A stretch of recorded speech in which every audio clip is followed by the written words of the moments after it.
लोगों ने बताया ये अब्दुल मुत्तलिब बिन हाशिम हैं। उन्होंने अपने पोते को अपने एक ऊँट की तलाश में भेजा है। वो ऊँट गुम हो गया है और वो पोता ऐसा है, जब भी किसी गुमशुदा चीज़ की तलाश में उसे भेजा जाता है वो चीज़ लेकर ही आता है।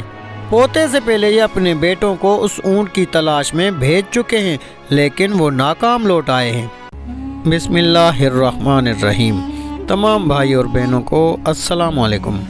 नाज़रीन गिरामी, हज़रत आमना के इंतकाल के 5 दिन बाद उम्मे ऐमन आपको लेकर मक्का पहुंची। आपको अब्दुल मुत्तलिब के हवाले किया। आपके यतीम हो जाने का उन्हें इतना सदमा था कि बेटे की वफ़ात पर भी उतना नहीं हुआ था।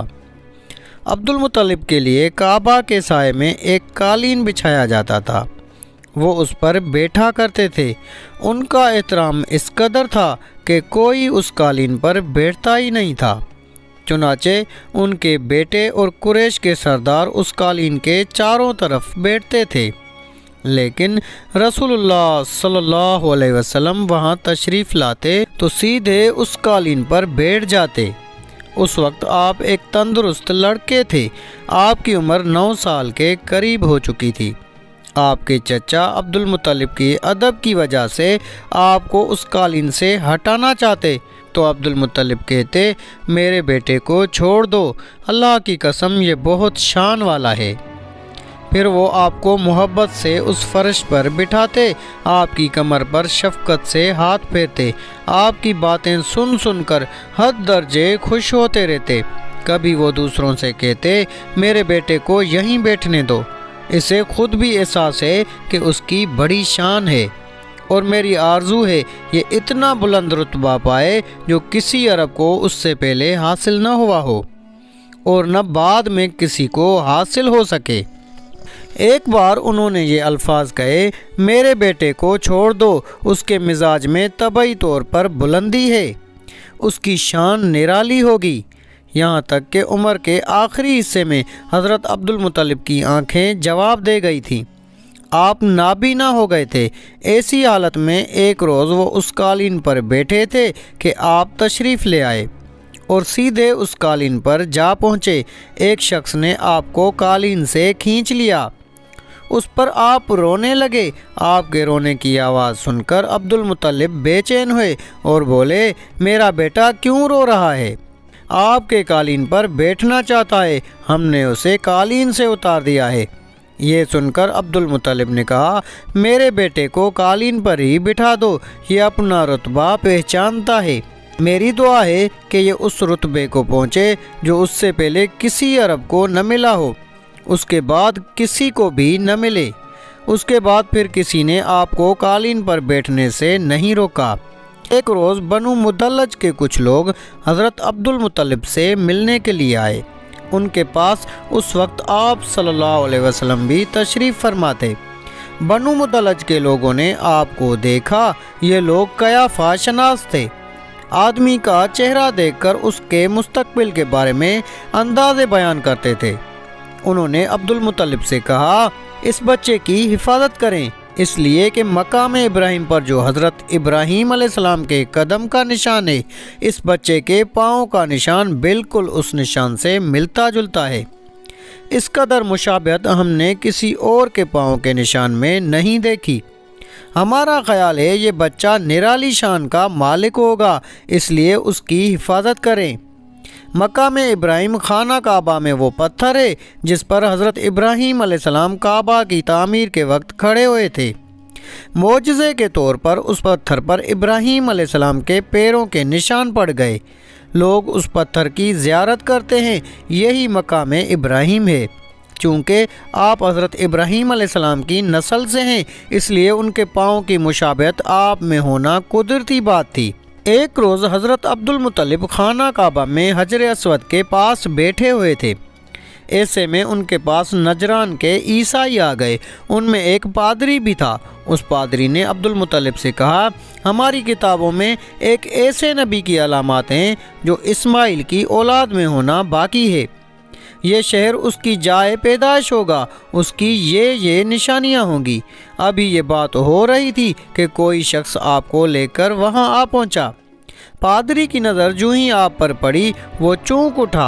आपकी आंखों, कमर और पैरों को देखकर वो चिल्ला उठा, वो नबी यही हैं, ये तुम्हारे क्या लगते हैं? अब्दुल मुत्तलिब बोले, ये मेरे बेटे हैं। उस पर वो पादरी बोला, ओ तब ये वो नहीं, इसलिए कि हमारी किताबों में लिखा है कि उसके वालिद का इंतकाल उसकी पैदाइश से पहले हो जाएगा। ये सुनकर अब्दुल मुत्तलिब बोले, ये दरअसल मेरा पोता है, इसके बाप का इंतकाल उस वक्त हो गया था जब ये पैदा भी नहीं हुआ था। उस पर पादरी बोला, हाँ ये बात हुई ना, आप इसकी पूरी तरह हिफाजत करें। अब्दुल मुत्तलिब की आपसे मोहब्बत का ये आलम था कि खाना खाने बैठते तो कहते, मेरे बेटे को ले आओ। आप तशरीफ़ लाते तो अब्दुल मुत्तलिब आपको अपने पास बिठाते, आपको अपने साथ खाना खिलाते। बहुत ज़्यादा उम्र वाले एक सहाबी हैदा बिन मुआविया रज़ी अल्लाह ताला अन्हु कहते हैं, मैं एक मरतबा इस्लाम से पहले जाहिलियत के ज़माने में हज के लिए मक्का मुअज़्ज़मा गया। वहाँ बैतुल्लाह का तवाफ़ कर रहा था। मैंने एक ऐसे शख्स को देखा जो बहुत बूढ़ा और बहुत लंबे कद का था।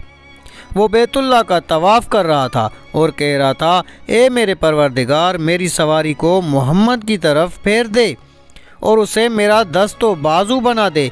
मैंने उस बूढ़े को जब ये शेर पढ़ते सुना तो लोगों से पूछा, ये कौन है? लोगों ने बताया, ये अब्दुल मुत्तलिब बिन हाशिम हैं। उन्होंने अपने पोते को अपने एक ऊँट की तलाश में भेजा है।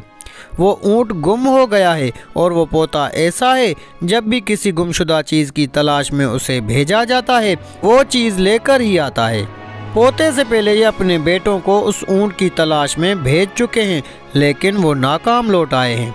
अब चूँकि पोते को गए हुए देर हो गई है, इसलिए परेशान है और दुआ मांग रहे हैं। थोड़ी ही देर गुजरी थी कि मैंने देखा कि आप सल्लल्लाहु अलैहि वसल्लम ऊँट को लिए तशरीफ़ ला रहे हैं। अब्दुल मुत्तलिब ने आपको देखकर कहा, मेरे बेटे, मैं तुम्हारे लिए इस कदर फ़िक्रमंद हो गया था कि शायद उसका असर कभी मेरे दिल से न जाए। आपकी उम्र 8 साल की थी तो अब्दुल मुत्तलिब का इंतकाल हो गया। इस तरह एक अजीम सरपरस्त का साथ छूट गया। उस वक्त अब्दुल मुत्तलिब की उम्र 95 बरस की थी। तारीख की बाद किताबों में उनकी उम्र उससे भी ज़्यादा लिखी गई है। जिस वक्त अब्दुल मुत्तलिब का इंतकाल हुआ, आप उनकी चारपाई के पास मौजूद थे। आप रोने लगे। अब्दुल मुत्तलिब को अजून के मकाम पर उनके दादा कुसे के पास दफन किया गया। मरने से पहले उन्होंने नबी करीम सल्लल्लाहु अलैहि वसल्लम को अपने बेटे अबू तालिब के हवाले किया। अबू तालिब आपके निगरान हुए। उन्हें भी आपसे बेतहाशा मोहब्बत हो गई। उनके भाई अब्बास और ज़ुबैर भी आपका बहुत ख्याल रखते थे। फिर ज़ुबैर भी इंतकाल कर गए तो आपकी निगरानी आपके चचा अबू तालिब ही करते रहे। उन्हें भी नबी करीम सल्लल्लाहु अलैहि वसल्लम से बेहद मोहब्बत थी। जब उन्होंने आपकी बरक़ात देखी, मोजज़े देखे, तो उनकी मोहब्बत में और भी इजाफ़ा हो गया। ये माली एतबार से कमज़ोर थे तो वक्त सारे घराने को पेट भरकर खाना नहीं मिलता था, लेकिन जब नबी करीम सल्लल्लाहु अलैहि वसल्लम उनके साथ खाना खाते तो थोड़ा खाना भी उन सब के लिए काफ़ी हो जाता, सब के पेट भर जाते। इसलिए जब दोपहर या रात के खाने का वक्त होता तो और सब दस्तरखान पर बैठते तो अबू तालिब उनसे कहते, अभी खाना शुरू न करो, मेरा बेटा आ जाए फिर शुरू करना। फिर आप तशरीफ़ ले आते और उनके साथ बैठ जाते। आपकी बरकत इस तरह ज़ाहिर होती कि सब के सैर होने के बाद भी खाना बच जाता। अगर दूध होता तो पहले नबी करीम सल्लल्लाहु अलैहि वसल्लम को पीने के लिए दिया जाता, फिर अबू तालिब के बेटे पीते, यहाँ तक कि एक ही प्याले से सब के सब दूध पी लेते, खूब सैर हो जाते और दूध फिर भी बच जाता। अबू तालिब के लिए एक तकिया रखा रहता था, वो उससे टेक लगाकर बैठते थे। रसूलुल्लाह सल्लल्लाहु अलैहि वसल्लम तशरीफ़ लाते तो आकर सीधे उस तकिए के साथ बैठ जाते। ये देखकर अबू तालिब कहते, मेरे बेटे को अपने बुलंद मर्तबे का एहसास है। नाज़रीन ग्रामी, ये थी हमारी निराली शान वाले हुज़ूर पाक सल्लल्लाहु अलैहि वसल्लम की बरक़ात। आपकी बरक़ात से खाना सब में पूरा हो जाता था। उम्मीद है आपको वीडियो पसंद आई होगी। अगर आपको वीडियो अच्छी लगी तो वीडियो को लाइक करके अपने दोस्तों अहबाब से भी ज़्यादा से ज़्यादा शेयर करें। जज़ाकल्लाह।